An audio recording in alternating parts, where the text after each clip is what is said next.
Mayor and City Council meeting, 4 p.m. Wednesday, October 2nd, 2019, City Hall Complex. I call this meeting to order.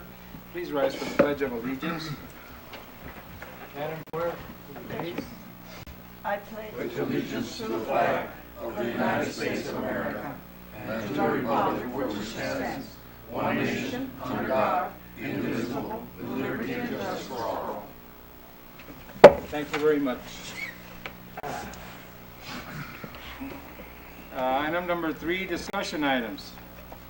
The first item I placed on the agenda is discussion on one-time non-recurring holiday payment to each employee.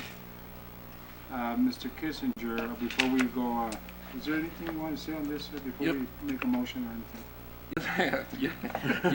Yes, Mr. Mayor, you came to me and asked me to put this on the agenda, but you also asked me to have our finance director look into what the cost would be to do this and whether we're physically sound to make that decision to do that. I know she produced a report, and I don't know if she's given it out yet. Yes.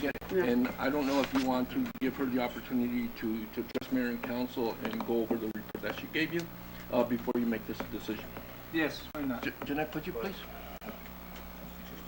But it's just discussion, that's Just all. discussion. Just discussion. It comes back in the... On the agenda, Yes, not sir. right here. Yes, sir. Discussion.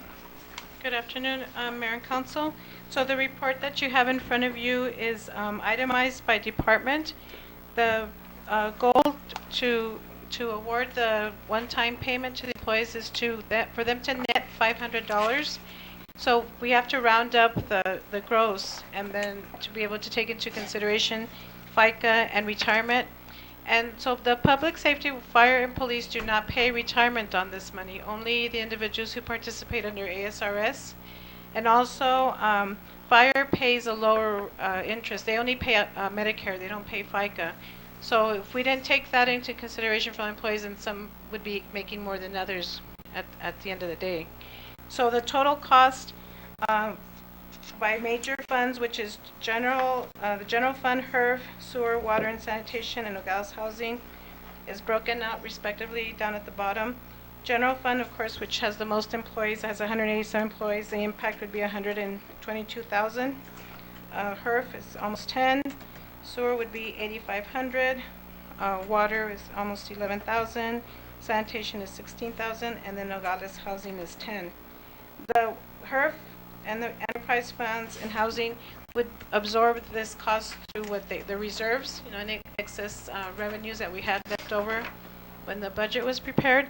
The general fund would have to be absorbed through contingency because some departments don't have enough money available to be able to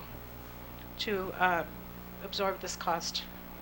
And it wasn't in the budget. It wasn't in the original budget prepared. Go ahead, Councilman. Thank you, Mayor. Mrs. Perales, thank you for the good job you do. Thank you. Mrs. Perales, first of all, I'm all in favor of what the mayor's suggesting, okay? I know that our employees deserve this. And if we look at the revenues for starting at the beginning of our fiscal years for the first 3 months, in comparison to the first 3 months of last year, we're ahead approximately in our sales tax revenues $1 million. Is that correct? 889,000. And considering that, but the problem that I have with this is that during our budget hearings, we said that we weren't going to do this and we didn't put it into our budget. That's correct. And that's one of the things that we should consider as we're doing, to put it in there, because it's easier to put it in there and say we don't have the money to do it than it is to have some limited funds available and not put it into our budget. That's the only thing that I would like to say on that one as we work on our next year's budget in January, Mayor. If we're going to put it, I prefer to put it in. I know sometimes we worry about our revenues, the way things were happening at that time. At that time, I was in favor of it. The city manager was in favor of it. Then we came back to another meeting, and the city manager asked for his recommendation, and he said he was against it. So at that time, I wasn't gonna go against the city manager. I do support this. I'm really surprised that we're close to $1 million ahead, which is a good sign considering the economy the way it's been going. Now, Mayor, What is that attributed to? it's attributed to the Obama legacy that started the turnaround in the national economy. That's what it's attributed to, Mayor. And but I would just like to say that is your recommendation or your reasoning behind placing this on the agenda a continuation of what we discussed 3 months ago at $500? What it is, since my previous administration, we always gave the employees a $500 bonus. And before that, they used to sell vacation time. And they used to sell up to 2 weeks. Yeah. And one of the meetings, I can't remember when, but back in my previous administration, we decided to give them a straight out bonus because to sell their vacation time is basically like working, right? Working for your money. And so we did that and we kept it up at the time. And I don't know if it was kept up before in the previous administration, but I know that there was a mention of $1,000 on the last year. Yes, there was. So my concern was in the April situation that we were talking financially, I didn't see that was going to be well taken financially for 2 reasons. One is that you would give a $500 bonus in April, and then you come back for the holidays and Christmas, and then give them another $500, which is now that we're talking about. And basically, it's always been that the bonus is done at the end of the year, $500, and so that's the reason, and I recommended to put it on there. And I know that we didn't discuss this in length during the budget process because we had the other one that we had discussed previously, the other half of $1,000 that was brought up in the previous administration. That's the only reason. But I mean, I really think that the employees deserve it. Concur. They deserve $500, especially during the holiday season. Concur. And you know, that's the reason I put it on there. Well, the second, the $1,000 that was appropriated in our budget, we gave it to them in December of 2018, the first half. And then the second half, we didn't want to give them all the $1,000 because we had a concern of how the economy was going. So we decided that we would review it in April of 2019 for the second half, and that's when the city manager said. I agree with your comments, but I do have a question for the city attorney, if I may. Go ahead. Mr. Massey, I'm in favor of this. The concern that I have is, well, it's not a concern. I just want to surface this to the rest of the council. There are several people that are entitled to this $500 that have received salary adjustments already. And I don't think it's fair, the people before this, or prior, that they received these salary adjustments during the last fiscal year, and now we give them another $500 where the bulk of the employees didn't get a salary adjustment, and they get the equal $500. My contention is that we should support this. It's not to, I don't want to sound redundant of the mayor's statements of the value of the employees here, but I would like the $500 just to be for the employees who have not received a salary increment. Is that anything in conflict with labor laws? No, this $500 bonus is not an entitlement. It's not in anybody's salary. It's not in anybody's wages. It is something that is absolutely extra. It's at the discretion of the council. And so if you want to structure it in a particular way, I think you have the discretion to structure it in a particular way.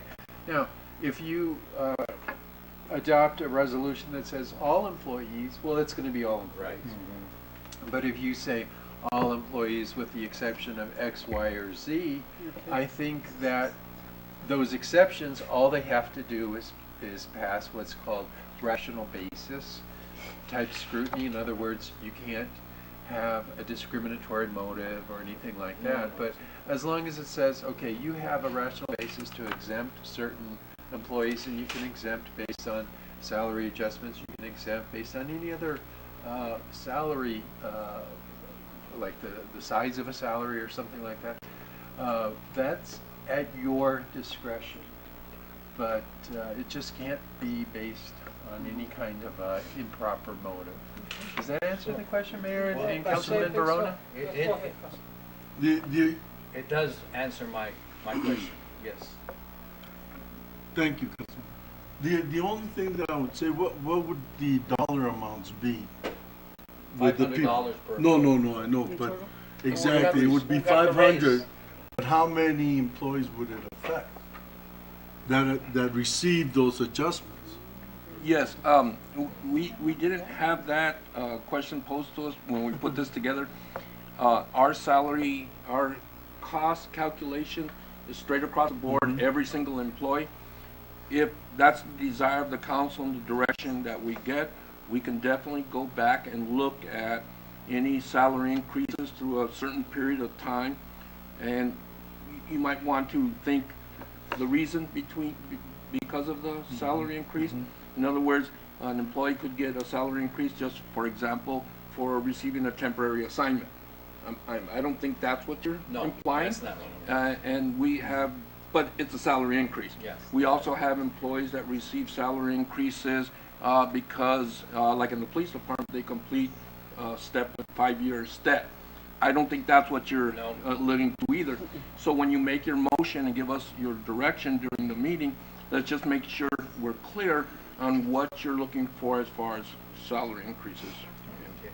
And to make sure that, Mayor, may I? Yes, go ahead. Thank you, Mayor. Mr. Massey, just during that time, could you just prepare a sample motion so that we can be clear of what the concerns of City Manager Kissinger is?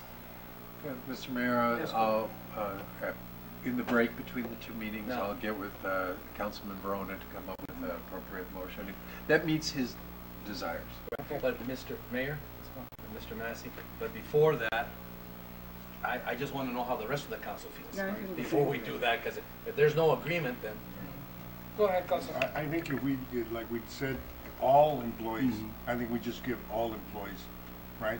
If we start looking at picking the whole thing here and there, I'm sure we can find everybody with something for not, maybe they missed the extra days or whatever, and maybe we can take that off there too. But I think if we just decide all, which has been what was basically picked, I'm all for just everybody straight down the line, everybody getting a $500, whatever you want to call it, just give them $500, everybody straight down the line. Yeah, because there's basically, I think, if I'm not mistaken, there might be just a handful of employees that probably got a raise, some type of raise. But like Mr. Kissinger put it, identifying the reason for the raise, that's going to be, I think that puts it in a position that we're going to be very critical to who gets the $500. Mayor? Like, because I know some employees supposedly got a raise because they went past their probation. I never knew you got a raise when you go past your probationary period, but I know some of them did. And if that's the case, then we have a little bit more than a handful. No, he mentioned that, the city manager mentioned that, and I said, that's not what I was interpreting. That's why I wanted Mr. Massey to help me so I would be clear. That's all, you're correct, Mayor. Your former comments are accurate. It's just 7 or 8 that got this, that you brought during the budget deal, that previous city manager gave to some individuals. Right. That's the only one, because nobody else got that. That's the only ones, the ones that the city manager alluded to, I am not talking about that at all. You know, but what we could do, you know, instead of, and we can give Mr. Massey an opportunity, because we still have another month before the holidays, you know. It's not pushing it on this. I just wanted to bring bring it this month so that they could have enough time to prepare it. We still have plenty of time. What we could do is maybe, so that we're all comfortable, like you said, Councilman Verona.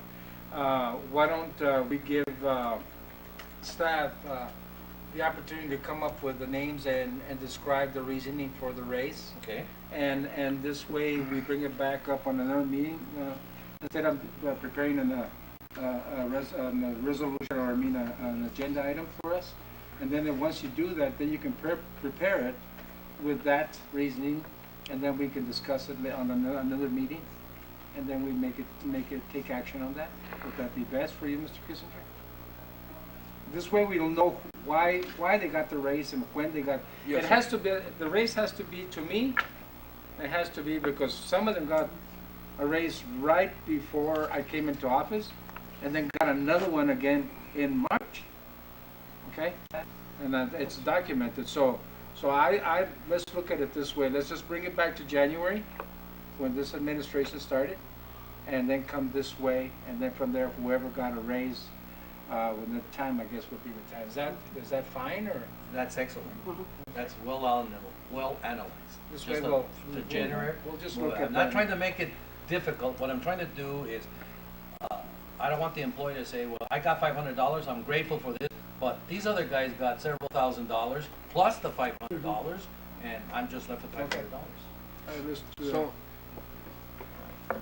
So what I'm hearing from you, and I'm sure the motion will reflect it when we get to the proper time for the motion, would be for staff to prepare a list for mayor and council's consideration of any employee, full-time employee, or that would be qualified to receive this bonus, who received any salary increase from January to date, and report that back to you for your decision. So you can analyze that data and make a decision, Yeah, right? And it'll have the reason why next to it. yeah. Right. Include everyone. It'll be everybody. Everyone. We won't discriminate. We'll say every single Everyone. increase, and in the column next to it, we'll Identify state all. the reason why. If it's a new assignment, promotion, Yeah. whatever the case might be to get the raise, whether it was council approved, city manager approved, we'll bring that data to you so you can make a good decision on what you're instructing us to do.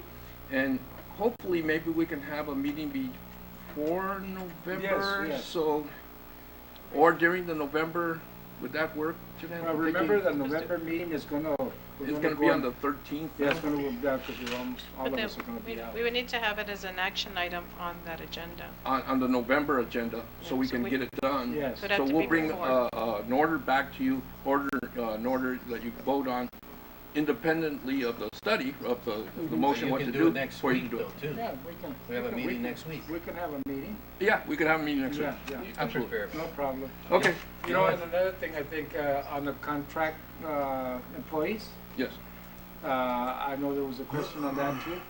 If they get, correct. And in the data we provided you, Yeah. it includes the 2 contract employees Yes. that we have. that's why, let's discuss that during the time. And, Mr. Kissinger, please, just job titles, no names, just job titles. Yes, we'll leave it without names. Yeah. Okay. All right. Mr. Mayor, Yes, go ahead. is there any problem regarding the fiscal year? Because, if somebody says, well, I got that raise, but it was in the last fiscal year, it's not in this fiscal year. No, I Starts in think we January. should, let's start in January. It's calendar year? Yeah, calendar year, because that's what we're going into. This seasonal, the bonus would be this calendar year, this December. I think that'd be the best thing. Is there any other discussion? All right, we'll go to number 2 then. No, Well, no. we'll bring it back in the Yes, next agenda.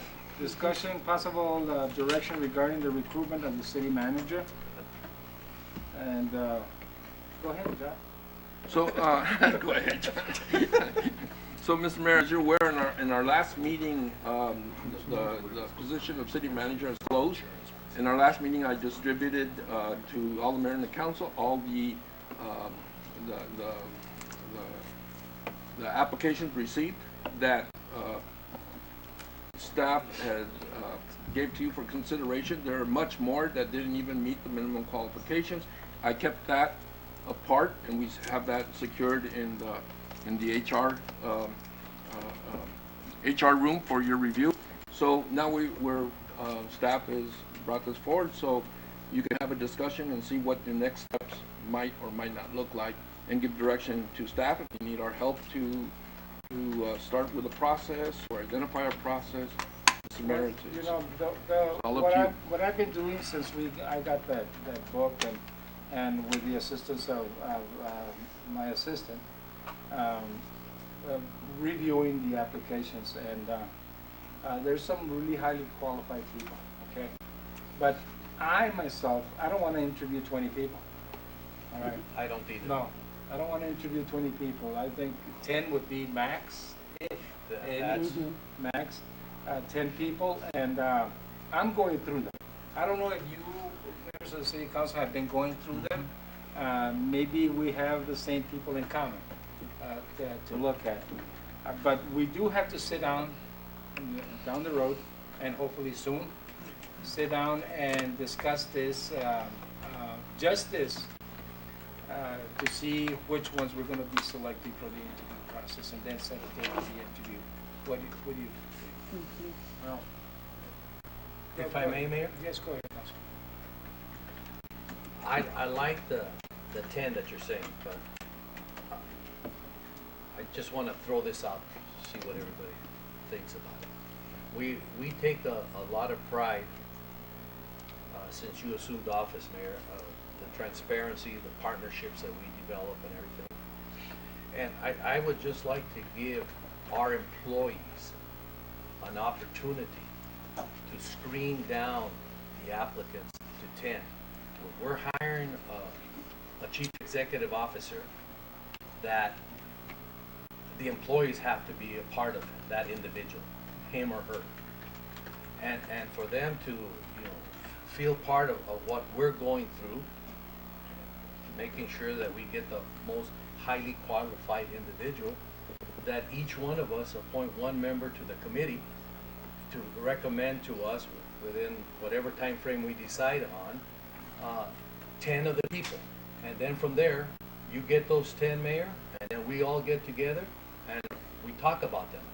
However you want to do it, an executive session or open meeting, and then we dwindle it down to 3 people that we want to interview. The top 3 to interview, and then see what we can do to bring those people. I would just like the employees to participate, since that individual is going to be in their scope of authority. That's the boss and everything. It's going to be setting the direction for the city. I would just like the employees to have something of a say besides just us. But I don't think we should give the employees the 50 names, because they'll be looking at them like I've been for the past 3 weeks, and it's going to take a while.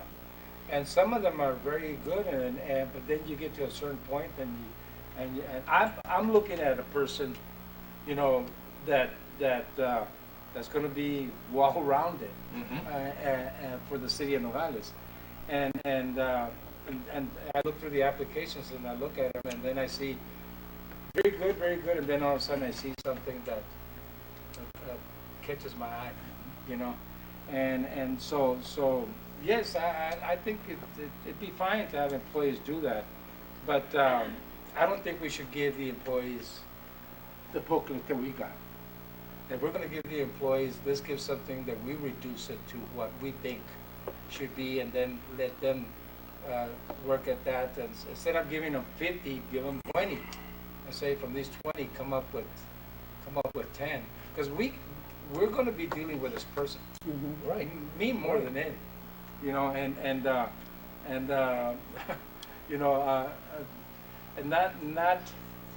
I'm not saying that the employees could not come up with somebody that they can, but I mean, what if I have some that I think are good, and then the employees bring me a list and say, and the 2 or 3 people that I think are good are not on my list, then I'm not gonna, because my concerns are gonna go, differently. And I know what we need.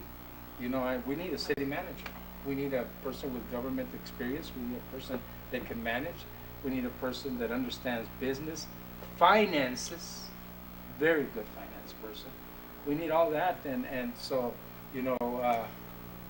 I would hate for me to have 5 people already and then give it to the employees, and then those 5 people are not even on the list because somebody else picked 5 people. I don't know.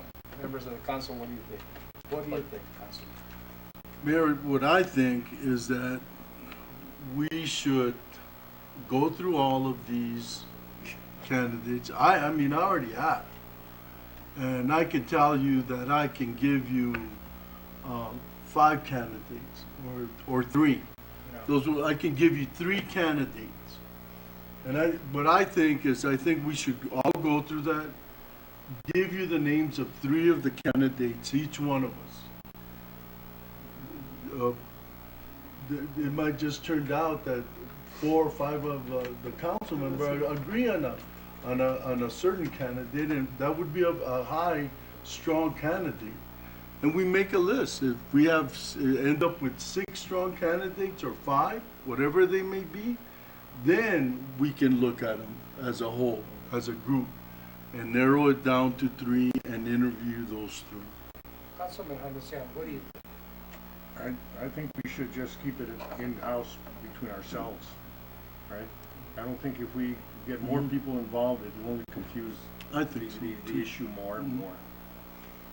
Vice Mayor, what do you think? Mayor, I think, it should be within the council, and I concur with Councilman Rojas. We should all put the names in the pot and come out with, if it's 5, if it's 8, if it's 3, with what we councilmen concur, and then digest from there. You know, I had found out in the past, dealing with interviews with city managers, that sometimes the resume is great, the application is great, and then we interview the person and you go, the interview. Not what we thought. See, the interview means a lot. Yes. Because that person's going to be sitting right where John is at. And he's going to be interviewed every time he sits there. Or she, yeah. Sit there and, I shouldn't have said he. He or she would sit there and be interviewed not only by us, but by the public. And like I said, honestly, I think we're going to be responsible for whoever we pick at the end of the interview, and we should be responsible for whoever we select to be interviewed. So, Councilman Bojorquez, what do you think? Yeah, I agree with that. I think that the council should be the ones doing that, the selection, because if we leave it up to the employees, they will probably be looking for leniency for their benefit, and not that much professionalism with the problems we have with the city. So I think we keep it with the council. Councilwoman? I think the same. It's taking me so long. I've been reading it, and I've been in 3 only. Okay. So I'm really going through, but I think it's our job to do. Mayor, Yes, go ahead, let's go. I think, maybe once we get to the next step, which be the interview and all that, could have some directors of the staff and be involved in maybe, because when it changes in the workplace, they might have questions that we don't have. So Well, the interview is going to be in public. It's going to be done right here. So, if I was a director, I'd be sitting down at that interview because I want to see where Yes. members of the city council, what direction they're going, and it's important. So it looks like the majority of us want to go in that direction. So I think maybe the best thing to do is give us maybe another week or 2 to look at this book. So, what's the Mr. Mayor, I mean, before we decide what names we're going to sit on, then that's when we get together again, just for that one item to select The top 10? the top 10. So we're gonna come back later on, With the top 10. See if we have a match. the individuals, we're each gonna come with our top 10. Yes. Okay. And if, at that point, maybe out of the top 10, we all have The same. the top three. So worst case scenario, Mr. Mayor, you would have 21 different names if all of you selected 3 different people out of the book. You'd have 21 names at the most. If you guys all elect the same or bring forward the same 3 people, then we'd only have 3 people, and at least it's a good start. My only question when we get to the motion, as you start thinking about making the motion again in the meeting, if you might want to consider, if you're going to ask each one of the council members to supply a name, maybe a deadline on when to supply the name and who to supply it to. If you want to supply it to staff, our HR director should be more than happy to keep that information, keep it confidential until you guys meet and possibly in an executive session, Well, it's then probably not gonna reveal be a it. name, it's gonna be 10 names. Or, but 3 names for each, if that's what you choose. However you want staff involved or not involved, we'll leave it up to you, and we wait for your direction. Okay, Mr. Mayor? I can also tell you, Mayor. Doesn't Mr. Massey, where the agenda item says discussion and possible direction, does possible direction not mean that we can take action? It wouldn't be action beyond directing staff to do something, such as, let's put out a timeline for staff to do something, or even a timeline for yourselves to do something. So, yeah, but we also have it on the agenda for With an actual vote. Right, so that if you want to say by the end of a week from now or 2 weeks from now, you will supply that, then that would be a binding. I'm just trying to see what's the difference between possible direction and possible action. That's what I'm trying to figure out. We wrote it in the agenda this way, Mr. Mayor and Councilman Verona, to give maximum benefit to council, so that if there was something that was discussed here that you wanted to direct, me or the manager, and we could do that, and actually have a vote in that regard. That was the only reason, to make this meeting as productive as possible. Correct. So then we come to a conclusion here, Mayor, that in the study session, that we agree upon that we ourselves are going to do it. We're going to each by a certain deadline submit 10 names to Mr. Kissinger, and then we're going to have a meeting, and everybody's going to see who those 10 names, and then we're going to discuss right there. We want to take it down to the top 3 from the 10. Yeah, we're gonna interview. Oh, I heard 3. I heard No, wrong. 10 names. 10 Then it could be names, 70, really, in theory. Yeah. 21, 70. but we're going Could to be. dwindle the 10 to 3. Yeah, But there's only 50, right? Yeah, but it you have won't to be understand, 70, out we of the get 10 50. names, Yeah. it could be the same name that we're all. Right, right. looking at. I think Hopefully- there'll be a lot of commonality. Theoretically, it should be. Yeah, it should be that way. And Mr. Mayor, I can tell you that in the past, I've been a part of a process where the council has selected interviews, but they've also asked the candidates to interview with a group of employees for best fit. And then you get that feedback too, to help you make your decision. However you decide to do it, but I'm just telling you in the past, it's been done that way. I like that. That's a good suggestion. I'd like to see some manner in which the employees get involved. Correct. I mean, we've done that in the past. I know we've done that on some of our directors' appointments, where we've had employee groups interview. It's not binding or anything, but it's to help the body making the appointment, And which the would be employees will you. bring a recommendation to us? They'll say, yeah, we interviewed these 3, and this is how we ranked them, per se. This is, whatever tool or mechanism for your decision, not making the decision for you, but just to give you some additional information or feedback. It's just food for thought, if that's what you all decide to do. Okay. They do that at the universities, selection for the university presidents. Different groups, that person goes and then they give a recommendation, not binding, but they say, we like this person the best. Okay, are we okay? Yes. Yep. All right. Okay, number 3, discussion possible direction regarding the city of Nogales Annex Chase Building. Okay. Go ahead, John. Yes, sir. We put this item on the agenda because it's been brought to my attention that we probably want to have a good discussion. And again, it's on the regular meeting, so there could be a motion with a vote. on what to do with the Chase building. It was asked to bring it back to the agenda so you could have a discussion in a study session as requested. This is our opportunity to have a discussion on how you would like to see staff proceed with the Chase building. Okay. I know there's been some tours. We've done some Yeah. tours at the building.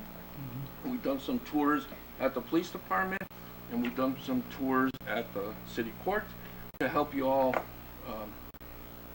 help us make a decision on how would you like staff to proceed. Well, I did the tours at the city court, and the judge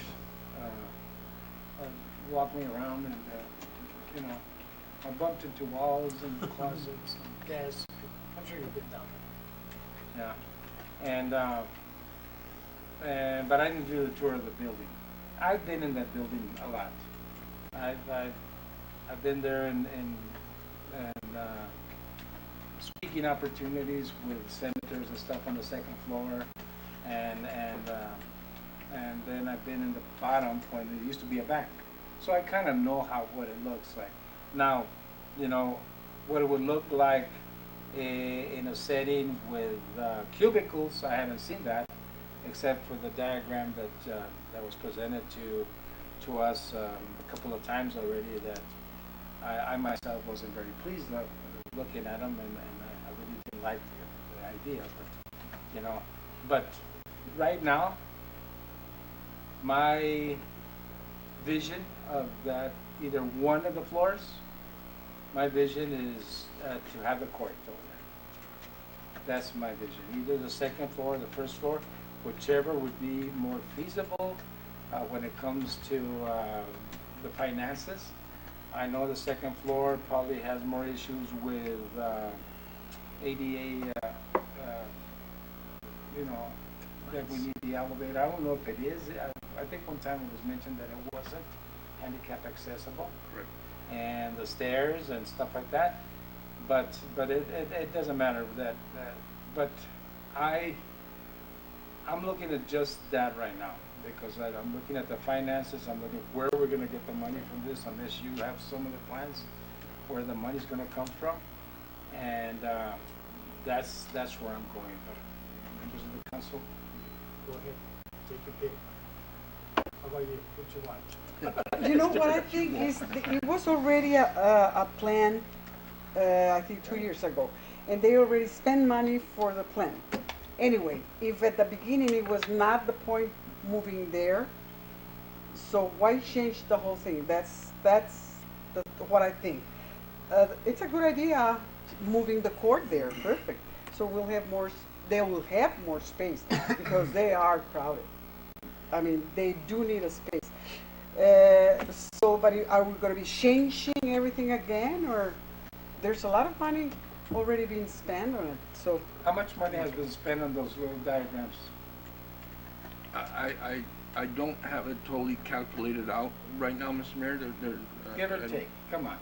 It was, Somebody throw a number out I there. think it was Anybody know $600,000. a About Can you go get Jeanette? Have her calculate that out. We got the whole study session until 6 o'clock, so I'll get you the exact number, Yeah. Mr. Mayor. But the point is, here's what I want to say. Direction was given to staff to do something over there, and we followed that direction. A budget was given us to accomplish that goal, and we stayed within that budget. We're still under that budget. We haven't. If we want to make a change, because the initial direction was to put the council chambers over there, we went with that. I'm hearing now that there's a rethinking of it, and we possibly want to keep the council chambers exactly where it's at and move the city court over there. I'm good with that too. I can make either one of those two things happen. I think either one of those two schemes helps us with our overall objective to get the courts the room they need, and to give the opportunity for the police department to expand, because they have detectives off camp, out of the building, bring those detectives back and give them more room. I think it's a win-win either way, right? Whether you ask me to relocate the courts over there, or to keep with the original idea and take city council chambers over there. With that decision being made today, hopefully, if your decision just today is, John, put the courts over there, I will come back with you with the best plan that I can, saving as much money as I can out of what we've already spent, and move forward with that. Now, I can also tell you that the original plan was to move our finance department over there and our P&Z department over there, at a minimum, to make it a one-stop shop. So anybody who has any interaction with the city, making payments or anything like that, would do it in one place instead of coming here and in public works. So that was the original plan, the one-stop shop. We can still accomplish that by moving the courts over there. It can still happen. Also, you had the city manager's office, the clerk, and HR, well, city manager's office, the clerk and HR moving over there also. Either way, if we stay here or we move on to the new building, we can still get the job done either way. I don't think that those minor changes operationally might have an effect. Visually, it might have an effect.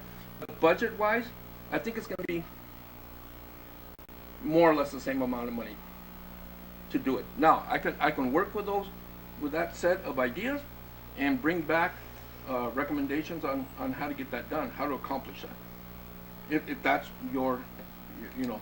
if that's where you want to go. So the biggest thing to me is that what we're comfortable doing? Is that where you want to go? Who do you want to send over there? So I can start working on making plans to accomplish that. Yes, thank you, Mayor. This afternoon, I did a walkthrough with the bank with Councilman Hendesian, and I really like the enthusiasm that Councilman Hendesian has. He had some really, this is the thing that I really like, practical ideas. The practical ideas, they made sense. He sold me on it. Along the conversations, we talked about the judge. I believe that the judge did a walkthrough as well. And I like the way the judge is. You know that we've liked you from the beginning, Judge. And again, the word is practical too. You know, the judge went through it and was also practical. And I think that we can give that direction. I hope that the rest of the council is in agreement, but I agree. I think we should have the court over there. I think the judge will be happy. There's a lot of room for her to work with. I think that we should have the water department or the P&Z, whatever, down there. Leave the police where they're at, and then give them all that floor down there and what other space we need. We're fine here. You know, the history's good. I feel very comfortable here. Things are very nice, and I like the way we're going now. And again, with the money, and I see what the councilwoman is concerned with, but those things sometimes have to be done. You know, we're not going to commit to a bad idea just because we already spent some money, whatever that dollar amount was. Of course, we don't want to throw our money away, but it was done. We did it, but we can also look back at those plans and say, we don't want that. And I think it's all right. I think we're still in that window where we can make another good decision for us. Mr. Mayor, Thank you, Mayor. Councilman, just for information, it's $10,878. That's what we're out so far. Yeah. And so we could pull that back. It's not a big budget. No. Pull that back. Yeah. Those were my comments. Mayor. Okay. Thank you. Councilman Hendesian, you got that look. Oh, we're going in line? He's done enough lobbying for Okay. individual councilmen. I'm just, Mayor, my main concern was Find out the truth again. the big costs. You know, there's no way we could spend over, $1.52 million. We purchased it at a very good price, and now we can't throw away what we saved on the purchase. Just Yeah, that's my concern too, but You know, I know the court's gonna cost, but I It's mean, gonna cost, Yeah. but you know, we have to limit that cost. but you know, when we were thinking of moving the console over there, the cost was unbelievable, Oh, yeah. because they never made a cost analysis of this building. Turning this into a courtroom, doing everything on that, and so you were just thinking about the building over there, bring the bucks over here, and you're talking another $1 million. Yeah. So it would have been way over 3 Way million. over. at that. Way over. Can we have a clarification? Wasn't it 1.2? The So- way the plans are right now. Mr. Mayor, the plans, as they are right now, the estimated cost would be 1.2 million.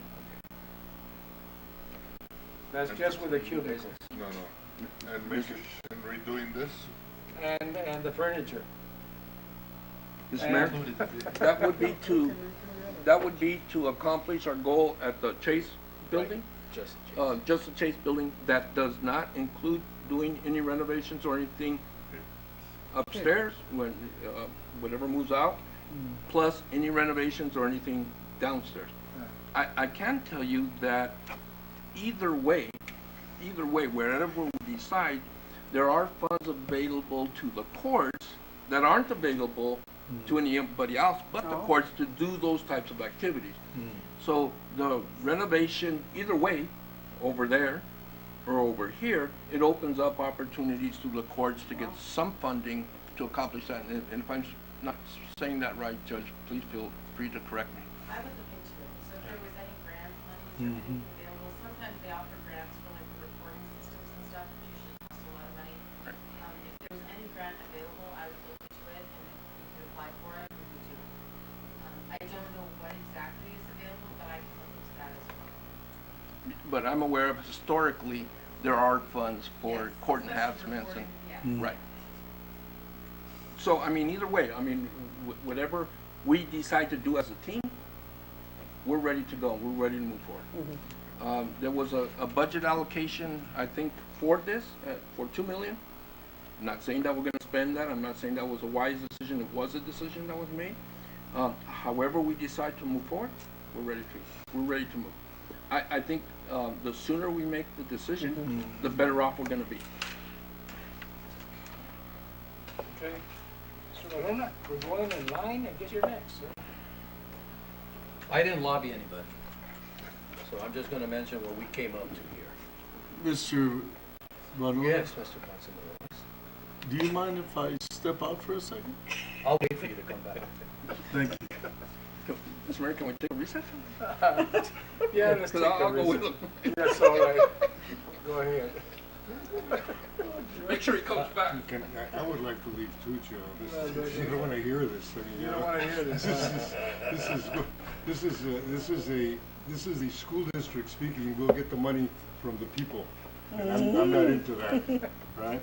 No, that's different. We don't have a property tax. No, or you don't? We here. That's right, that's what I mean. We don't have a property tax. You have it over there, you Yeah, have but that's- overrides and everything else. Well, you have it over Let's here. get donations and let's get, Well, you raise the sales tax here.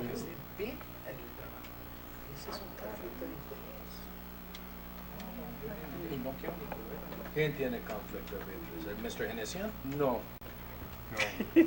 Pero ahorita que vuelvan a maybe aprender. we can do an override. Ahorita verás. Mr. Hennessy never has a conflict of interest. Can we do an override like the schools do? Down, well, on the other On the part lovers, of, in the lovers lane. we're gonna have to excuse him from the room, but ahorita Well, no. excuse him from the room and then we'll throw some, a couple of.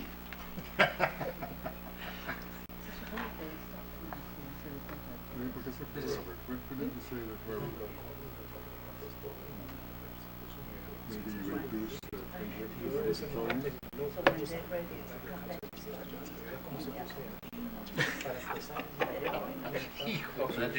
You should have said it. Yeah. Let me help you. If John had to go through, maybe John helped him.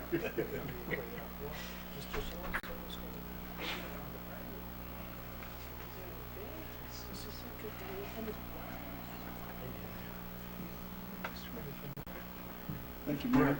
So if you resume. Thank you very much. 30 seconds, maybe.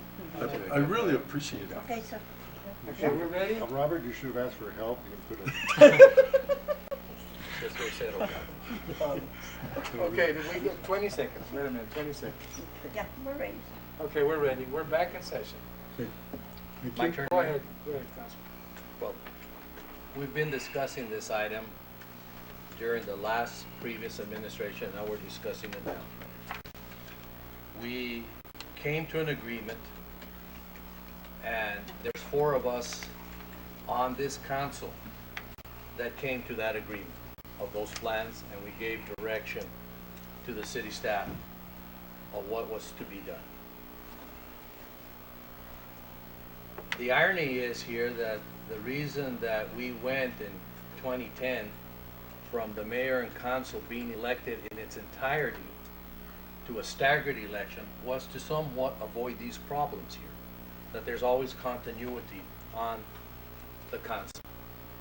I don't think what 4 of us here agreed to was a bad idea.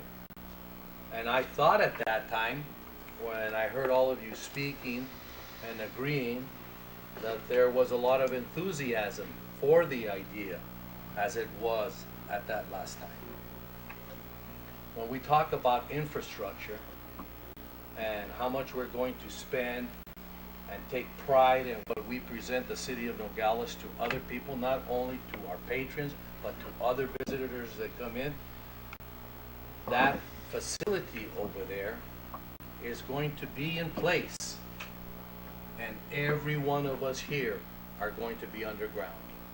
So we should take pride and say we want to leave a facility that's sustainable for the long run and that we have pride in it. No more than the vision with this building. And I remember hearing everybody saying the same things that I'm hearing right now. Oh, it costs too much, let's go get this and that. This building is here, and if you look at the plaque outside, every one of those people are underground that came up with the idea to move City Hall, and nobody wanted to move City Hall.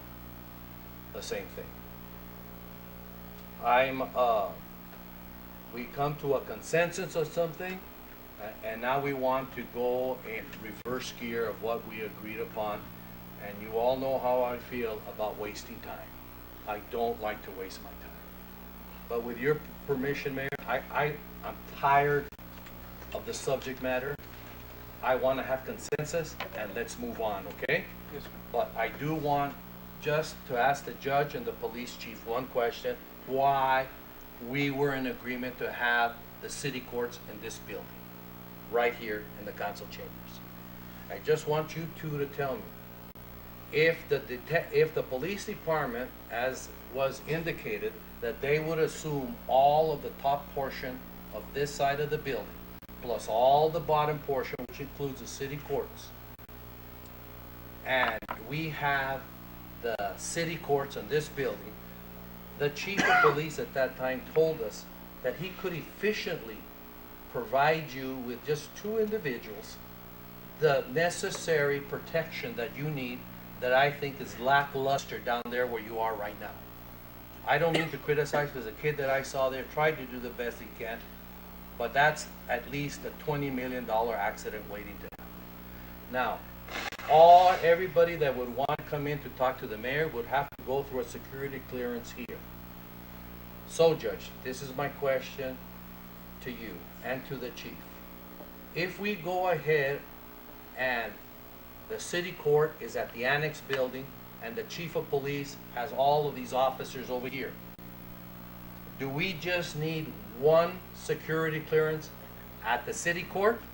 Or do we need 2 security clearance at the city court and here because of all the police work that's going to be done up here? If the answer is there's not going to be a need for screening here, since the city court is over there, then I would say at that time, I concur. But if we're gonna have a screening here and a screening over there, then I'm adamantly against that, because that's too costly, way too costly. So I'd like to hear from you, Judge, and you, Chief of Police, how many screenings are we going to need?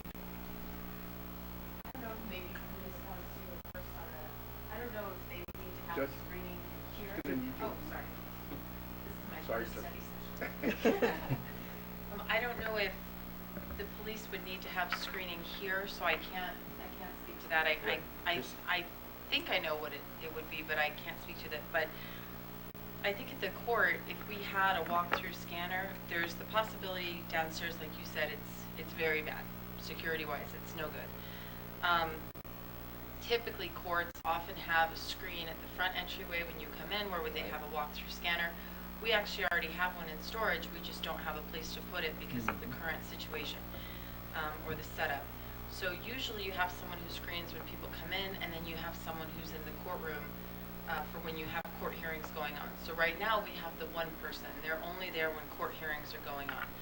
So it would depend on the setup if we wanted one or two, or what would work, because you could potentially have one that, you know, scans everybody when they come in, but then when you have court in session, there would need to be someone in the courtroom. So for us, it's at least one, possibly two, would be the situation if we moved. Now, that's probably what it should be now as well. We just can't accommodate it. Mayor? Go ahead. Thank you. Mayor, Judge, no, I'm just talking about screening. I know that you need a security person in your courtroom in case somebody gets out of hand. I'm not talking, just away from the entrance to your courtroom, you're going to need a security taking out that booth to get through there, and somebody to check it, correct? Yes. Okay, that's all I need from you. Yes. Now I need to know from the chief, are you going to have, if all the police department, when you move up over here, do you need a screening over here? No, sir, I don't. Okay, then Mayor, then I would concur then. Let's keep let's keep. Thank you. He was so much better than Okay, then Mayor, I'm trying to put my feelings aside here first of the time that I spent, but I want to move this project forward now, okay? I'm tired of going through this.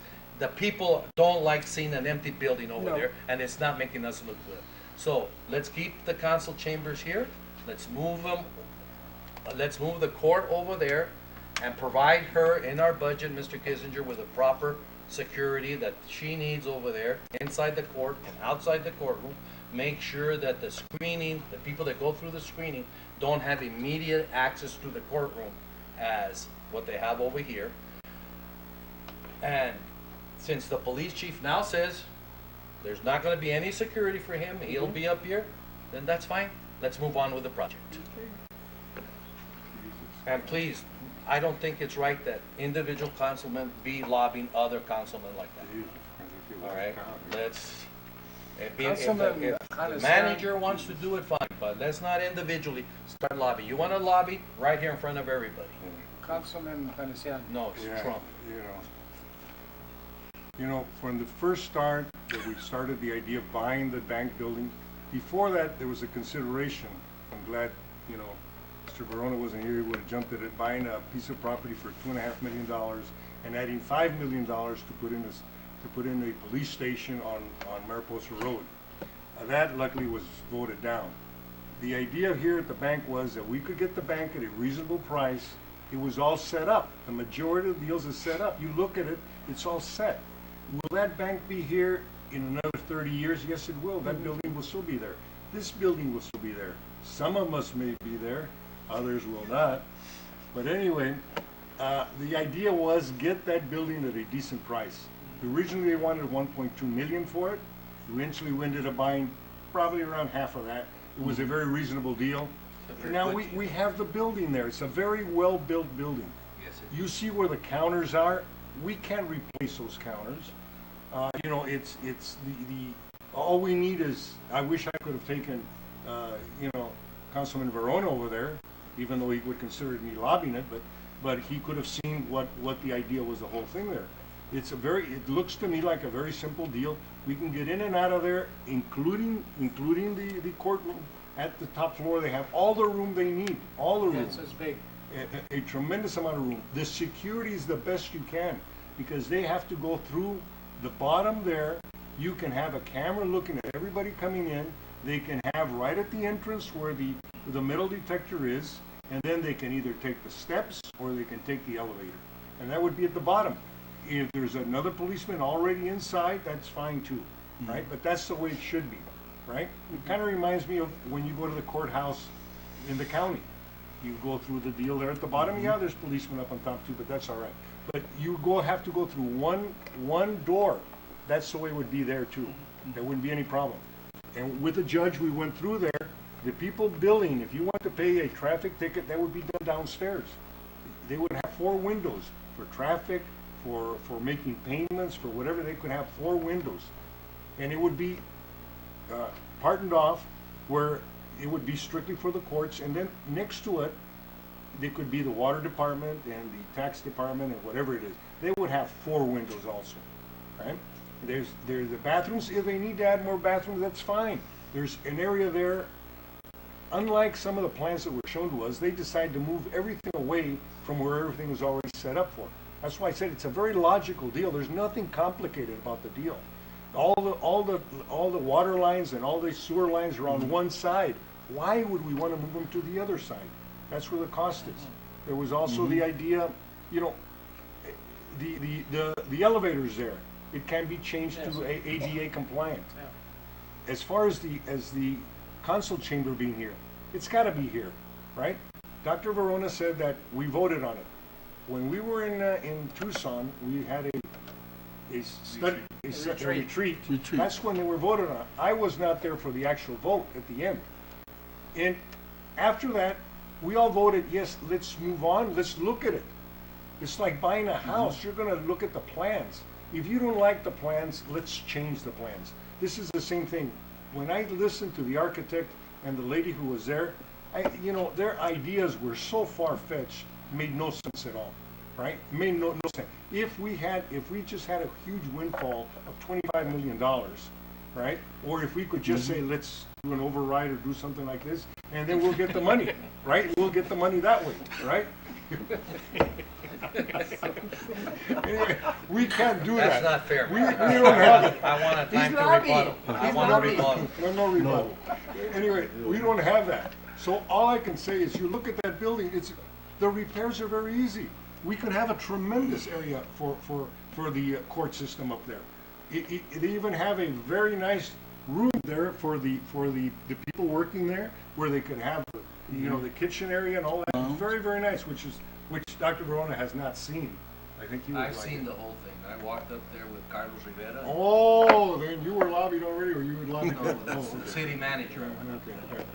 So anyway, I think we can do a wonderful job. It can be very, very good. We just find the right architect who can guide us through, listen to what we're saying. We don't have $2 million to spend. I don't want to spend $3 million. That would be insulting the people of Nogales. That's just like telling them, well, look, don't worry. One way or another, you have to pay anyway, right? And I don't believe that that's the way we should handle it. Well, you said the key word right now, a good architect. And this, I'm going to look at Mr. Kissinger. We do need to change. Yes, we need to change the those people that did the other kitchen plans to that one, because I wasn't pleased at all, and I don't know why you guys went with that, but with the experience I have in construction, I wasn't pleased at all. But what I've been saying from the get-go, this is City Hall. This building should be City Hall until we're all in the ground, like Mr. Some of us. Well, some of us, yeah. 30 years. Yeah. 30 years. But you know one thing, and some of you might not know this. This building was made to have 3 floors. And it has the footings for it. It has our roof upstairs is concrete. It's already a floor. If you were to remove all the units and put them up on the 3rd floor, it was made to be that way. It was planned to be a 3-story building, but it wasn't done. So and I've always said, why didn't we ever take advantage of the 3rd floor?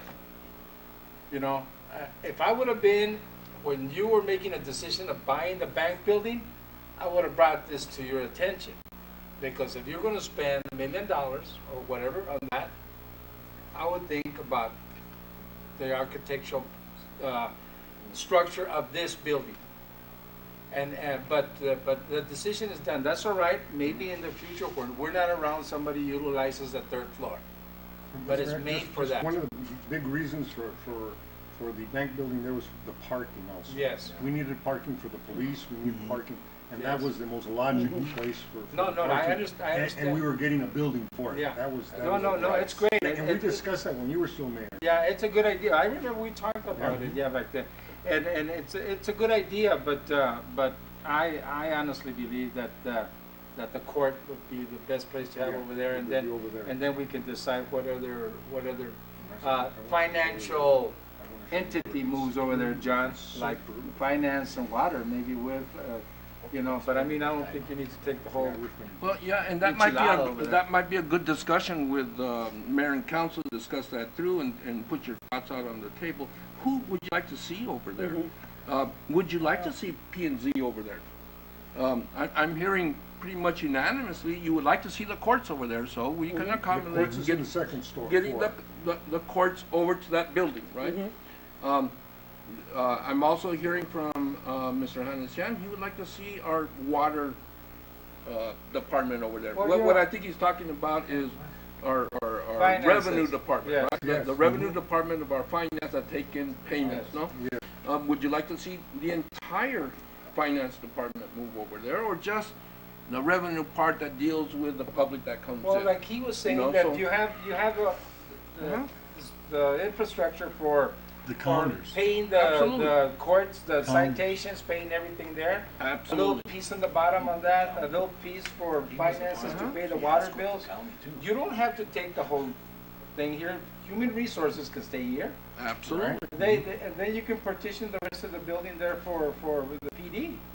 And maybe one or two partitions for council offices, for members of the city council. Either way, it's a win-win, Mayor. Either way, we're in this building But I don't now. think you need to take P and If Z we over there. grow, We take the we're court gonna there. grow, you know, P&Z. The secret isn't called an architect that we can be Yeah. happy with. That's the Sure, architect and that has Mr. the same idea that basically we're Yeah, developing. P- And that's what we need. And I'm hearing very clearly you'd like to Right, change it's the worthless. It was architect, worthless. but I can also No.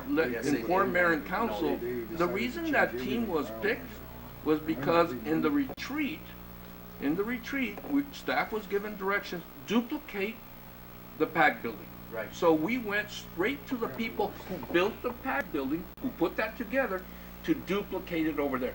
That was the reason. It wasn't, nobody picked them out of the phone book or anything. We were trying to accomplish what mayor and council at that time was giving us. We're hearing it. Who came up with the idea to duplicate the PAC building? So there's 4 people right here. 1, 2, No, 3. But I did mean, you not didn't know. come up with Four. the I idea. was Somebody not- told you Don't try to that. get at there. it. No, somebody I don't told you even that. like the PAC building. It's an But awful looking building. It's because he But it had to doesn't make leave difference. early and I mean, thinks we he's can gonna change. escape from the decision-making accountability. But we stayed there, okay? Yeah. That he took off But early. who came up with the idea? Whose idea was it? It was The your city idea? managers. No. City manager. What? No. Who Felix? came up with the idea? It was him. It You wa- weren't I there. think it was the mayor at the time, and Marcy at the time was following whatever the mayor said. That's not true. Oh, I'm sorry, I'm sorry. That's not true. I thought that was. Continue, Mayor. All right. So listen. He's gonna upset me. I know.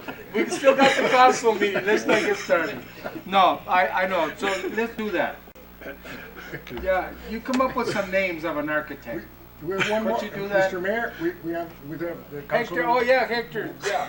Sorry about that, Hector. I hate to be the last one on the line here because Yeah. everybody stole my visions.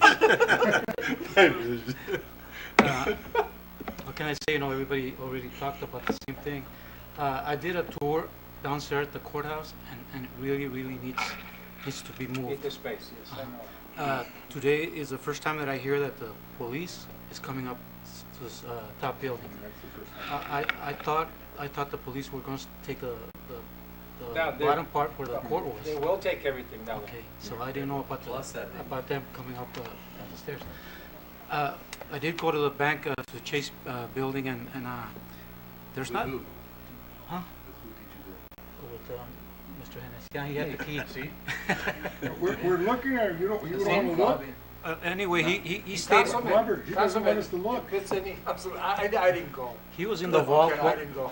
He was in the vault while I was doing the walkthrough. Oh, there you go. Yeah, because he was checking.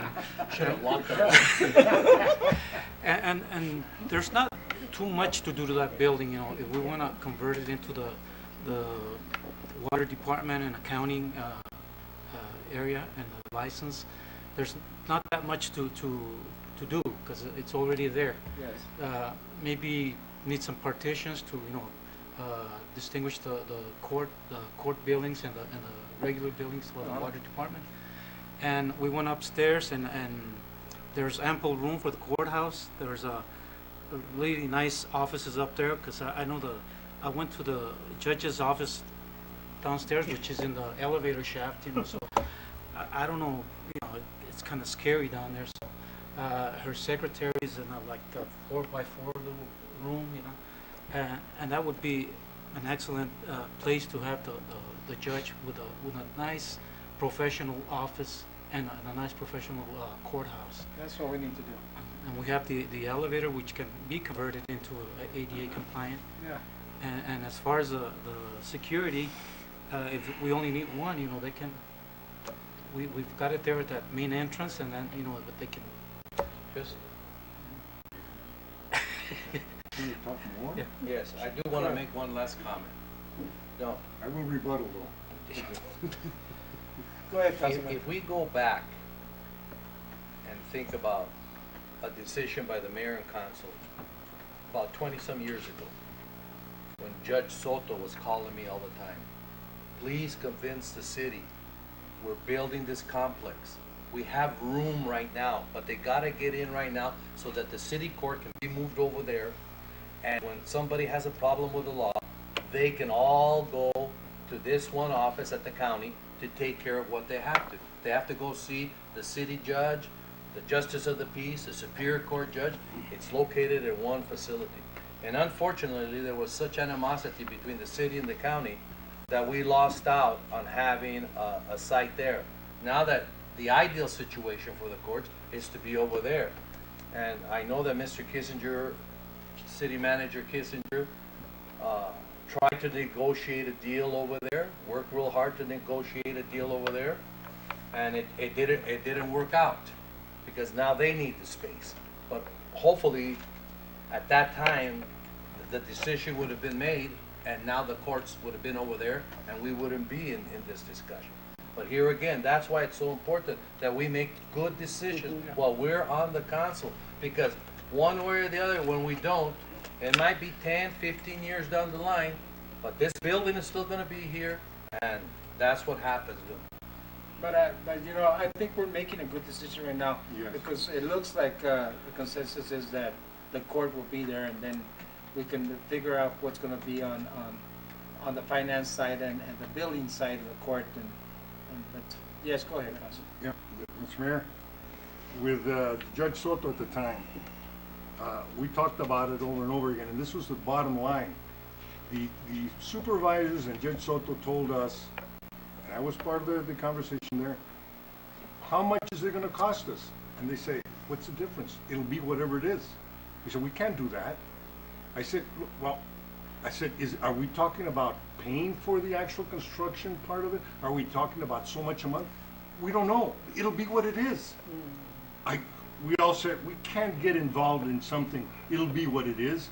In some situations, I'm sure that some people, you know, it doesn't matter, the cost is irrelevant. But in our situation, we needed to find out what the cost, and that's what held up the whole deal about going over, because they could not give us a price. I even told them, I'm sure I can call certain people. I can call people with a produce warehouse and say, how much will a warehouse of 50,000 square feet cost me? And it will give me an exact number, right? And I said, you call somebody about telling you how much it's going to cost you to build some apartments. They will give an exact number. The county and the court system said whatever it is. I couldn't agree to something like that. That made no sense to me. But it's Right? gonna say. To some people, oh yeah, you can ask Jimmy. Councilman Bohorquez. Yes, I want to finish up my comments. Well, did I interrupt You you? interrupted again. Yeah, I just want to say that I agree with the mayor. To the residents of this community, City Hall will always be this building right here. And we have a plaque out there with the man that made that decision and made that vision. Every time that you say, you know, where are we going to meet? We're going to meet behind City Hall. So it's not behind Chase Building, it's behind City Hall. We're working on the Techea Park. which is behind City Hall. Everybody knows where City Hall is. So I agree with that, and I think we should keep that going. And that's John, it. well, so we won't go any further on this. John, you know what, the consensus is a court, okay? But the consensus is also to come up with somebody else to help, design it, okay? Yes, sir. Not the same ones that did the PAC building. Yes, sir. And when they do come, I need Mr. Hanesian to go and take them over there. Yes. And Mr. Hanesian will show them where they can save money in it. He'll be the lead of the project. Oh, Yeah, the architect. Oh, Mr. Massey. We can I wanna save money rebuttal. right there, Mr. Mayor. Mr. You're Massey. gonna save money on that one. On Go this- ahead. On this deal for the procurement of an architect, does that need to be with a request for proposals now, or is this just a service that we can get anybody we want to at the cost that we want to pay?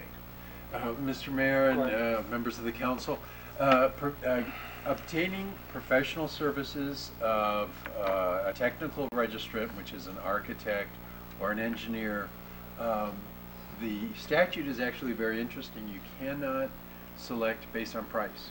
You can do a request for a statement of qualifications so that you can look at a number of different firms, but then you would have to have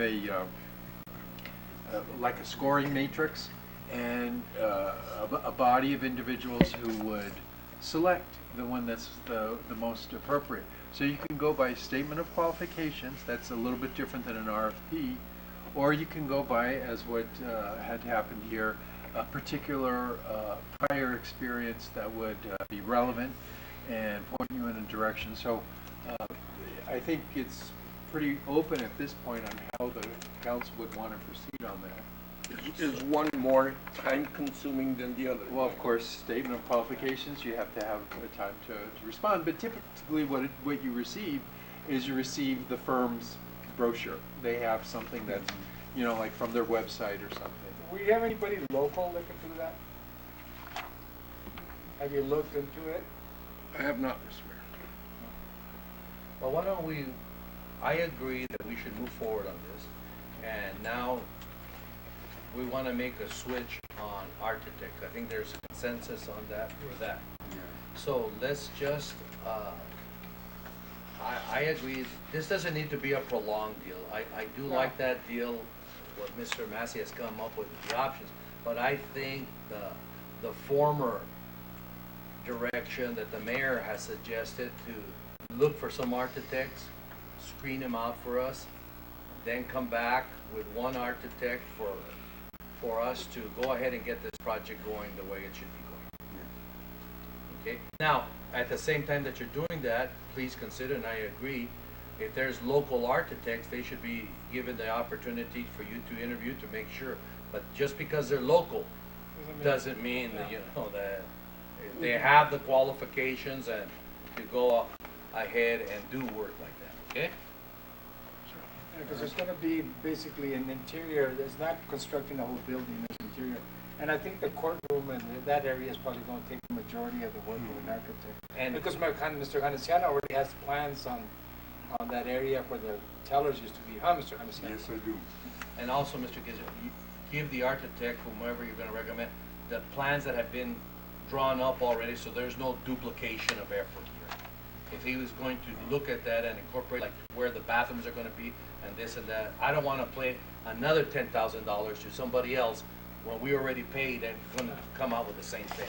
Mr. Mayor, any architect that city staff would hire, we would give them any and all documents pertaining to the Chase Bank building to assist them in assisting us to come up with a good design.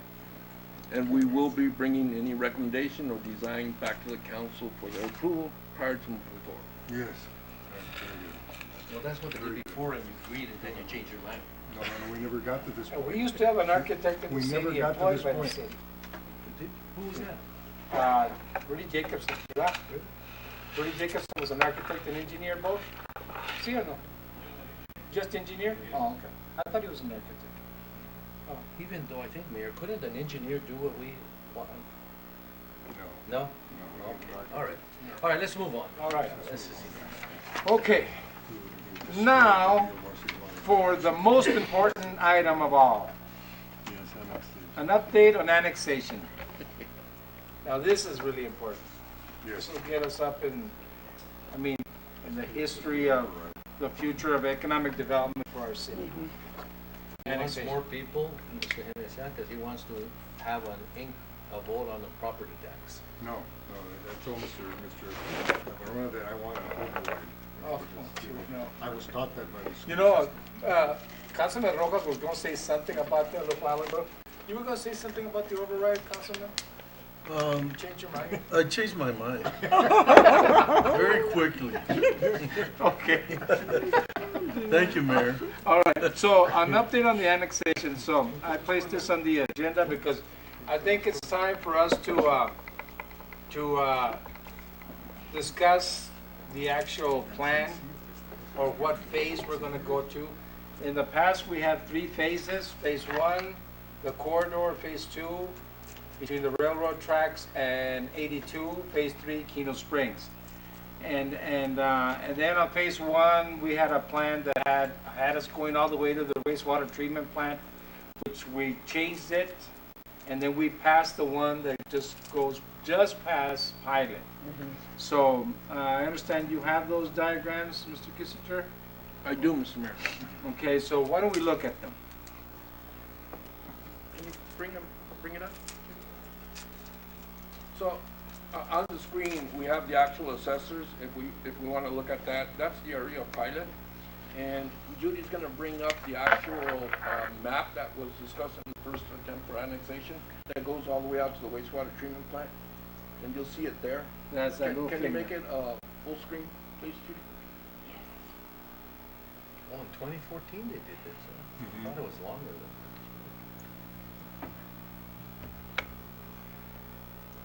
So, Mr. Mayor, the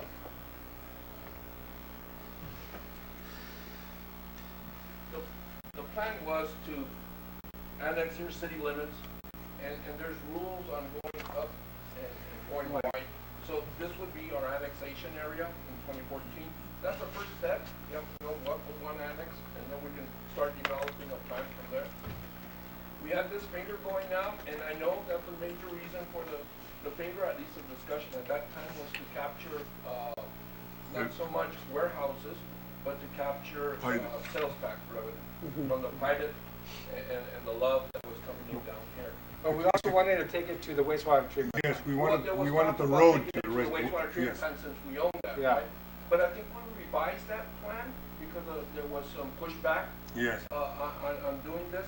So we also revised the plan to take just a portion that went kind of like this, down this line right here, and across this line, because these are 2 property owners. So the idea was to keep both property owners, and these 2 pieces of property look like it will be prime retail. Sure. Prime retail here, and then this property and this property are both Same. the love. So I mean the Pilot. So you wouldn't want to just happen to be in 2 different parcels. So the idea was to go down here at city limits, and then follow up I-19, go across, and then take this. I can show it to you on the other map. That will show the actual parcels. So if you look at, see, that's a parcel number, that's Love's, that's Pilot. That's Pilot, and then this is a parcel, and this is a parcel, both owned by the same person, and this is a dedicated, unimproved right-of-way or a street. What's in those 2 pieces of those partials? These 2 here, nothing. Nothing? No, bare life. But they're So that was the idea, Good to grab possible, these because they're probably bare because they're probably great, retail. These are, I think this might be a school, DEA building and what have you, and this is all residential. And the Pilot and the building next to it, those warehouses are owned by the same people. Same people. So that was the idea, Mr. Mayor. Yes. Mr. Kissinger, Mr. Mayor, Yes. where is the wastewater treatment plant? Way up. It's just north of, Oh, it's, okay. It's way north.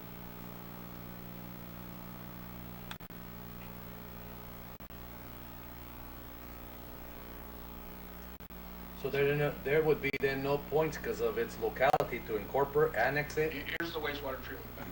It's too far away then? Is that Well, why well, they? the thing is, we can't, you can't annex, the pilot Uh-huh, and the wastewater treatment plant. You have to go for everything you then. go up, you gotta go wide, so Mhm. we'd have to take all of this residential. No, we don't wanna do that. No, I don't So wanna do there might not be, a good reason, an economical reason to do that. that. Would, Desert Shadows Middle School be included in the annexation? Yes. No. No. Will it be Yes. further to the south? Well, let Oh, Desert Shadows? Yes, sir. Yeah, Desert yeah. Shadows. Well, that's what I'm asking. You Oh, guys yeah, are saying the no. Desert Shadows. No, I was confused. I thought the school right up. You thought Cudamundi or something. Cudamundi, yeah, no. Desert Shadows, okay. Yes, Desert sir. Shadows, yes. All of All Peñablanca of it. states would be in. Yes. It's actually all the way to the Coronado National Forest boundary. Well, And some of the forest boundary. A lot of, this whole, section over here, I think belongs to the, Forest CZ Service. Cattle Company. Yeah. Owns some property out here. And then a lot of this is forest. well, Mayor, I don't wanna go too far up. I don't wanna go up any further north than the Pilot. cutoff is to. Yeah, pilot. To Pilot, okay? Because I don't wanna take over any more residential up Right. there. I No, think no, we're no. ready I- for that. Same We're here. just on top of Pilot. I- You know, so, I think the good map, Mr. Mayor, would be to cut it, just like I explained right here. Yeah, And do then what? take this empty land Uh-huh. and then call it a day. Right. yeah, just, because the pilot and the warehouses next to pilot, you know, we can talk to the owners of that, and it'd be good to have just one owner of all that real estate. Because that's, you know, remember, we go with the percentage of structures and the amount, the Correct. cost. So you wanna go with that too. So, yeah, that'd be the best thing. So which one did we pass last time? Where's the map that we passed? We Mr. didn't Mayor, pass the one with the finger. I thought you passed this one, but No, now we I'm not passed sure it. because I don't have the map showing, the No, alternative. we passed the one with the two properties over here. Right. And Pilot, we passed it. I know we did, but I don't have a copy of that. You don't map. have it? You're right. I know we Okay, did. so let's go back to that, because that time, grace period is gone, Mr. Massey, isn't it? So we have to do it again. Oh, of course. We have to start from scratch. Right, that passed long Okay. ago, Mr. Mayor. Okay, so you have to, Mr. Massey, why don't you explain the time, the limitation, how everything works step by step? Sure.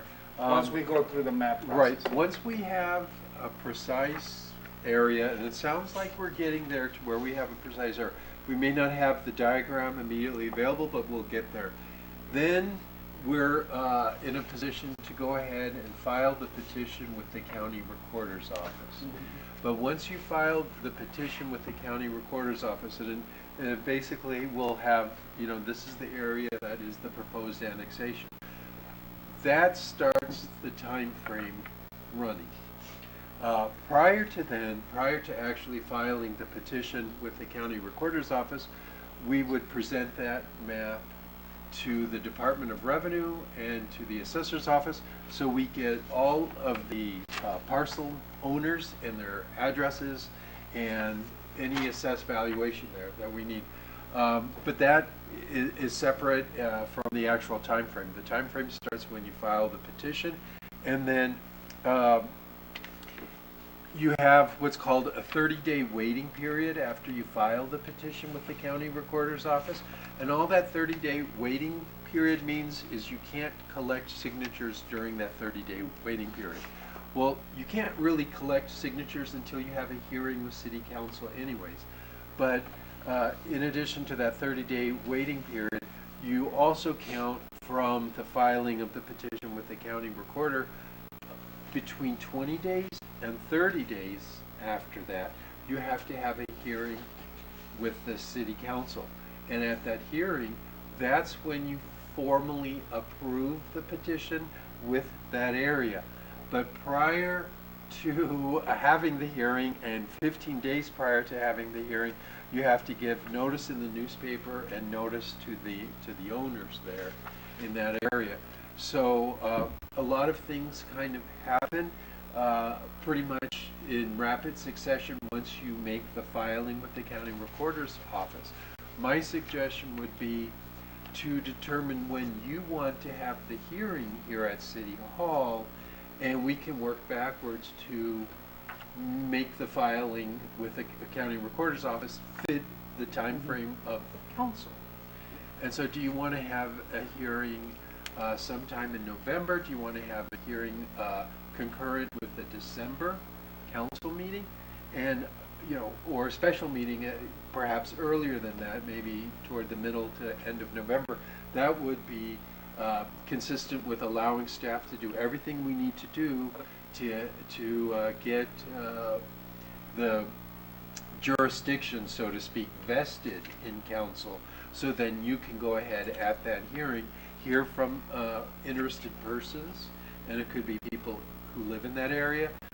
We had last time, we had representatives from the fire district, not only the district that we would be principally annexing, but the one further to the north.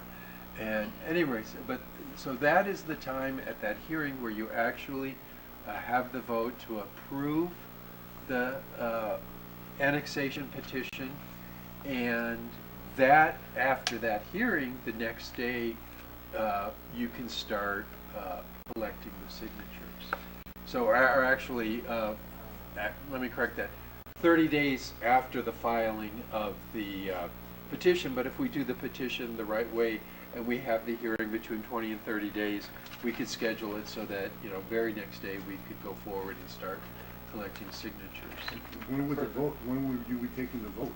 The vote would be at that hearing, and all you're doing is approving but I the mean- petition at the time. Okay, but when would the people be able to vote? Oh, then the people vote by signing the petition. So you That's the have, election, huh? The signing there of the there is no election, it's signing a petition. Oh, The okay. And so, property owners. right, the property owners that are in that annexed Is there area. two petitions or just one? There's actually, there's two. One is for, you have to get 50% plus one of the property owners, and you also have to get at least 50% of the assessed value. Oh, okay. Okay, so of the whole area. 50% plus 1 does not equal 50% of the assessed value? It may, but it's a separate calculation. So we have to make sure that we hit both targets. And obviously, we would want to be way beyond 50% on either of them. And then, once you have the petitions that you feel that you have enough of the petitions signed and you're beyond the 50% and you're not really getting that much more, you know, the time is, you have a year to do that. I mean, it's a long time. Then we would schedule another hearing back here at City Hall with City Council, and at that point, an actual ordinance of annexation would be presented, incorporating the area. The ordinance would say that we have the signatures necessary, and then the ordinance is presented at another hearing for council to actually approve the annexation. And then because it's an ordinance, it could be subject to a referendum. So if they did, you know, wouldn't take effect for 30 days, and so they could pass referendum petitions in that 30 days if this becomes controversial in any ways, and if they get the 15% that they need of the voters here in Nogales, then they can delay the effect of that ordinance. The ordinance would still be passed until an election, or after the passage of the ordinance, there's a very short time frame. I'm thinking it's also 30 days that anyone could file an action in court to challenge that we didn't do it correctly. So you can have a court challenge or you could have a referendum, but either way, both of them have a short period of time. And then after that, Well, let's make sure we do it correctly. right. Mr. Mayor, and refresh my memory, in 2014, when we did the first attempt at this, did we engage the planning center in a contract to help us develop an annexation Well, strategy? yeah, they worked, they actually Uh-huh. did the three maps for us. Right. Yeah, but then I remember there was a lot of opposition to that finger thing. Right. And then we came back and we said, okay, we're not gonna go that route. And I remember we passed it. We passed to continue with that section of Right. those two lots across up to the DA building and the freeway, Correct. and then the two buildings on the, So what I would like to do, if we identify the area we're looking at annexing, which it looks like that's where we're going, and I'm assuming we're gonna get a motion to that in the next meeting. I would like to bring back to you a proposal from the planning center on having them take the lead and take charge and bring forward the annexation plan. yes, to- but let me tell you one thing. I Yes, don't sir. want them to sit on it for a month, 2, 3 months. no. This gotta be done this year, Yes, sir. okay? And I'm serious. I'm serious as a heart attack. This has got to be, I mean, we have to work on this now because I don't want to go into January talking about annexation. What I want to be in January, I want to be in the process that Mr. Massey already said. Sure. You know, that the assessor has everything we're good. So- Everything's going step by step. What I can do, Mr. Mayor, if it's the majority's desire to go with annexation and we define the area, immediately tomorrow, I'll get a hold of the planning center and have them bring together a proposal immediately. On the little map you have, It's right here. yes, eliminate, go up to the second partial on the right-hand side, and then go up the road, and then go across that access road, and then come back down with a pen. I'll draw a new one for you all tomorrow. Yes. I'll have it at Wellington. And so that we know, we understand exactly where that's at. And remember, it's all Peak Kitchen, Chula Do you want me Vista. to bring it back up on the accessory to show you exactly what I'm talking about? No, no, I So we mean, can No, make no, sure no, we do that's that. fine, that's fine. You know what we're talking, it's four parcels, Yeah, north of Ruby, Ruby Road. 4 parcels. Peak Kitchen, Chula Vista, what else? Peak Kitchen, Chula Vista, Firestone Gardens, Peña Blanca Heights, and the schools over there. And the future,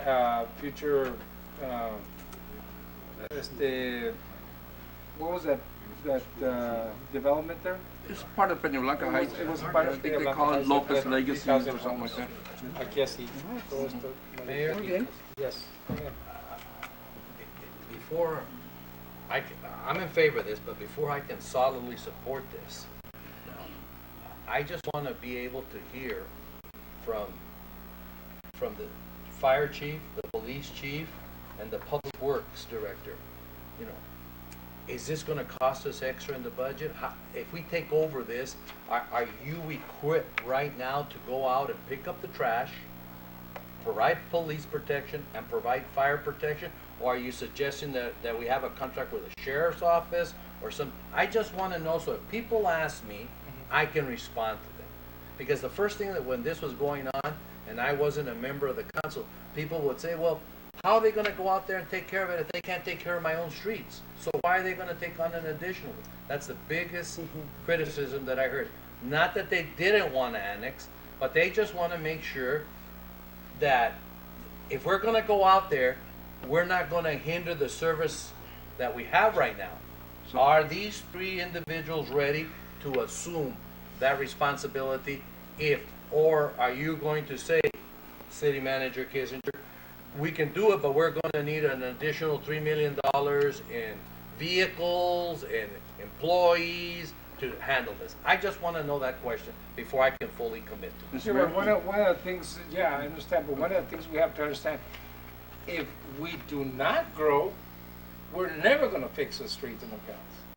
If we do not annex, if we do not plan for economic development, if we lose funding from the state because we continuously lose people from Nogales that move to Rio Rico, and we no longer have those, we're gonna get hit on the census. And we all know that we're gonna get hit on the census. And I hope not. Yeah, but- And that's why we have to plan for the future. For not our future, but for the children, the people of Nogales. Let's grow so that we can have a future for Nogales. And that's, I don't understand why this wasn't thought of 30 years, 20 years ago. You know, they annexed up to the hospital and Mariposa Road. They annexed to Monte Carlo. They annexed little sections, and When they annexed to Monte Carlo, was there a Mariposa Road? No, there was no Mariposa Road. Was there any retail? Not one drop of retail. There was only a cattle ranch and some houses that were being built. When they annexed the hospital area, up to now, there's only one Circle K, and there is nothing there. So somebody decided, and they made a good decision. They annexed vacant land, and they annexed the property that they still had to patrol, they had to clean up, they had to do everything. And all these areas right now, just for your information, the sewer is there, our sewer is there. Okay? They're not within the city limits, but it's our sewer. And most of the people, correct me if I'm wrong, Mr. Messi, they are delinquent, a lot of them. A lot of them, I can't say that most, but Yeah. delinquency is a problem. A lot of them. So we need to say, okay, you're part of the city, the sewer. Now we're going to bring, we're going to bring a sanitation trash pickup for you, and then police protection. And I've talked to some firemen and some police officers, and they're very comfortable of taking care of this area. So, but I understand, Yeah. Mr. Mayor, I understand cost of it. Yeah, There's going to be a cost. Mr. Mayor, at that time, I think in 2014, whatever, I had said that basically we were going to be bringing in 3,000 people into the area, and there was a discussion, and so we settled on immediately 1,600 people, Yeah. right? Because that was supposed to be the estimate, and we were given how much money we would be getting in, because each state would be giving us so much money per person. And that would tend to cover the extra expenses of adding this area, because that's what it was meant to be anyway. So it's not like we're gonna use the money we have right now. There's gonna be an extra amount of money. Mr. Mayor? Go ahead. So that's exactly why we would engage the planning center, and that's why we engaged them in 2014. What they did for the city of Nogales was to analyze, right, to analyze the service area that we're going to annex. They met with police, they met with fire, they met with public works, found out what the additional cost could look like, could be to incur those additional costs to supply that service to those areas. And they also looked at the additional revenues that we could project out of there, and they did a cost benefit analysis and came back to the city council and gave them a recommendation. At that time, the recommendation was, yes, this is a good idea, go forward. And then there was a different thought that change of administration, they stopped it. That's exactly what happened. I recommend that we do the same thing this time around, that we engage the planning center, give them the opportunity to analyze the cost and what the benefit would be for annexation, future revenues, future development. They count rooftops, they count vacant lots, and they'll bring to you the projections, and then you can make an intelligent decision whether you want to annex and if it's cost benefit to do it or what have you. So that would be my recommendation, that we move forward with that. And it would be my recommendation, as you're looking for, to do it as quickly as possible. Please. Yes. I have another concern here. Yes, go ahead. Well, no, but these are concerns. I wasn't a member of the council when you guys were doing this, but I was a member of the public that was hearing the response from the people on the streets. That's why I'm bringing this up. The other concern was this thing, you're going to throw out the fire district employees, and they're not going to have jobs over there, and they're putting up signs to protect their jobs and all of that. You know, what's going to happen with that, so I can tell the public? That's what I'd like to know, though, too. I don't think because that, when you're taking away a job from an individual, that becomes personal, and we don't want to get into that. I just want to be able to tell the public, when I go out to a service club or a school meeting or something, and they ask me this question, I want to be able to respond to it. Yes, ma'am. Just go ahead. So it's my understanding, Dr. Barona, that if the city annexed to that area, the city would be responsible for providing police and fire. And if there's any fire district in that area, they would have to cut back. It's up to them whether they're going to cut back if somebody's going to lose their job, but they will no longer have that responsibility. that responsibility or that area to provide service. And what if Now- those people, Mr. Kissinger, Yes, sir. what if those people within that area owe them money, property tax money for their bonds to run that, or what happens to that? Do we assume that liability? Mr. That's a Mayor. good question, and I'll have Mike answer that. The statute, Mr. Mayor and members of council, does talk about that. It's not only the statute from Title IX, which is municipalities, but you have to look at the statute from Title 48 relating to fire districts.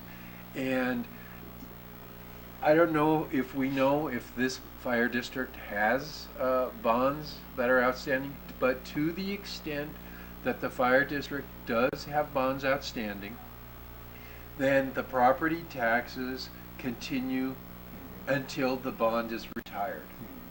So the property taxes will continue to be paid by the individual property owners in this area even after they get annexed until the current series of bond is retired.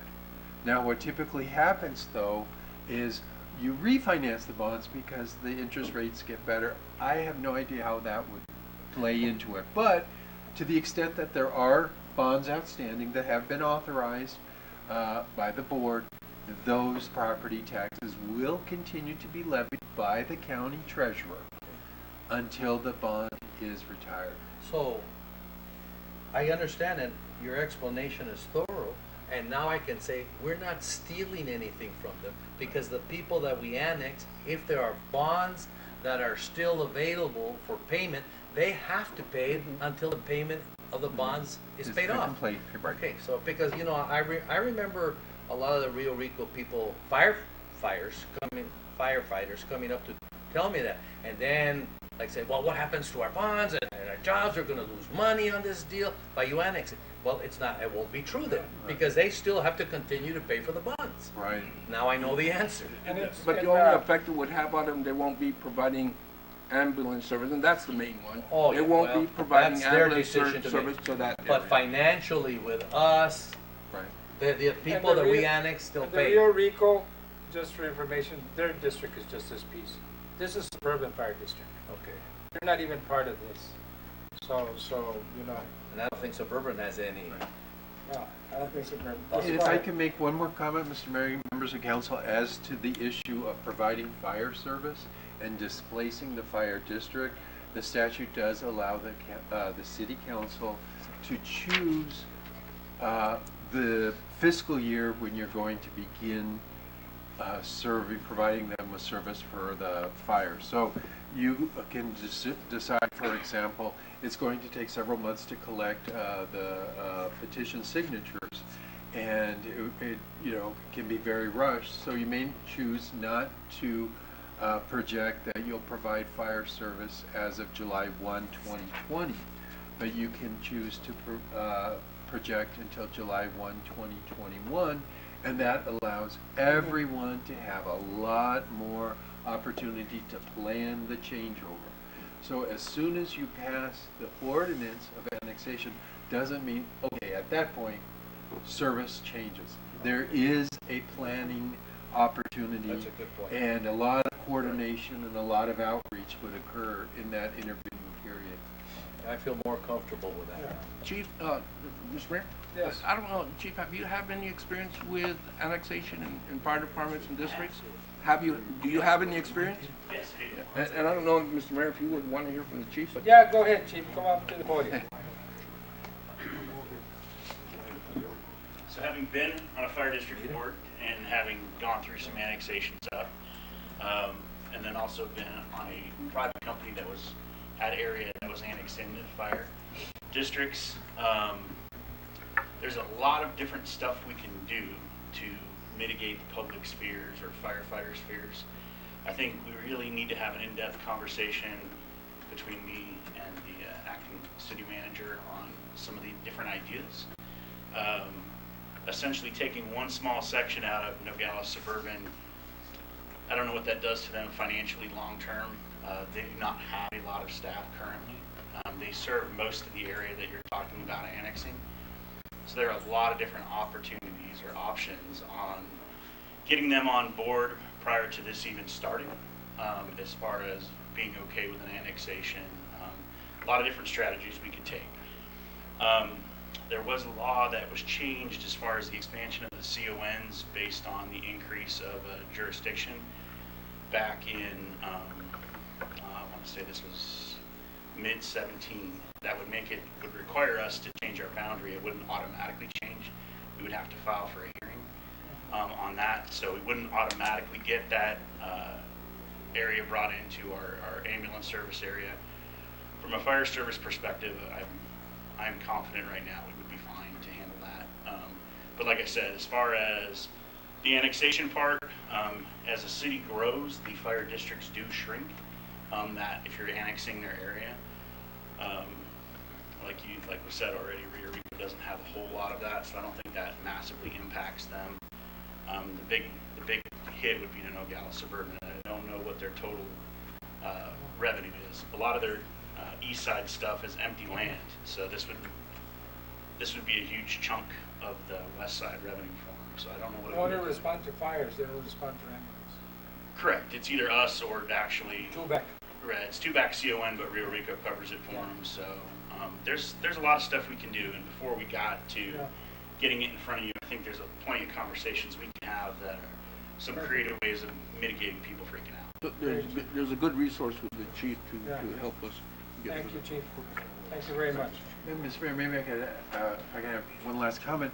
I think the plan for annexation would not include purchasing Nogales Suburban's fire station that's in this area.